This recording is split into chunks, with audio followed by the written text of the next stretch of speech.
Hi, இன்றைக்கி Friday, அதனால் விளக்கு கோலம் போட்டு ஸ்டார்ட் பண்ணியாச்சு நம்ம ஒர்க்கை. சரின்னு சொல்லிட்டு உள்ளே வந்து பார்த்தோம்னா மாவு நல்ல வேலை கொஞ்சமாக தான் பொங்கி போயிட்டுருந்துச்சு. இன்ப அதிர்ச்சி, பொங்கல் வரதுக்கு முன்னாடியே பொங்கிடுச்சு. அதனால் அந்த மாவை க்ளீன் பண்ணிட்டோம். நல்ல வேலை ரொம்பலாம் இல்லை. ஒரு கரண்டி மாவு ஊற்றுனதுக்கு இந்த அலப்பறையா? ஆமாம், பழைய மாவு கொஞ்சோண்டு ஊற்றுனா சட்டுன்னு புளிக்கும்னு பார்த்தா சட்டி ஃபுல்லாக புளிச்சிடுச்சு. இவ்வளோ மாவு தான் வச்சேன். இந்த இடத்த க்ளீன் பண்ணிவிட்டு டிஃபன் பண்ணியாச்சு. அடுத்தும் லஞ்சும் காலையிலே ரெடி பண்ணி வச்சாச்சு. ஏன்னா மிளகா தனியாக காய வைக்கிற வேண்டிய வேலை இருக்குதுன்னு சொல்லிவிட்டு மிளகா தனியாக காய வைக்க போயிட்டோம். வெயில் அவ்வளோவா இல்லை.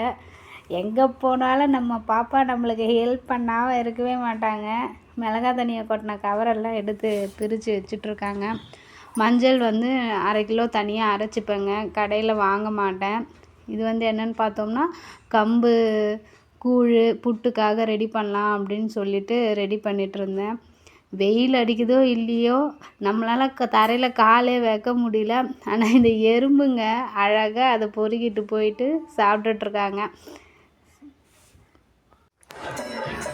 கோவிலில் வந்து இன்றைக்கி கொடியேற்றோம். அதனால் வெடியெல்லாம் வச்சு கொடி ஏற்றி வச்சுருந்தாங்க. பார்க்கவே சூப்பராக இருந்துச்சு. பரதநாட்டிய நிகழ்ச்சி வச்சுருந்தாங்க. எல்லா பிள்ளைங்களும் அவ்வளோ அழகாக ஆடினாங்க.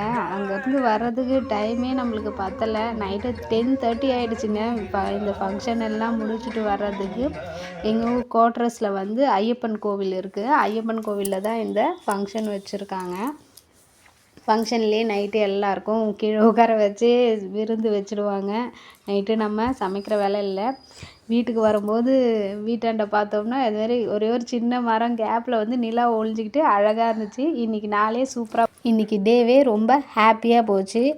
நெக்ஸ்ட் வீடியோவில் பார்க்கலாம். ஓகே, பாய்.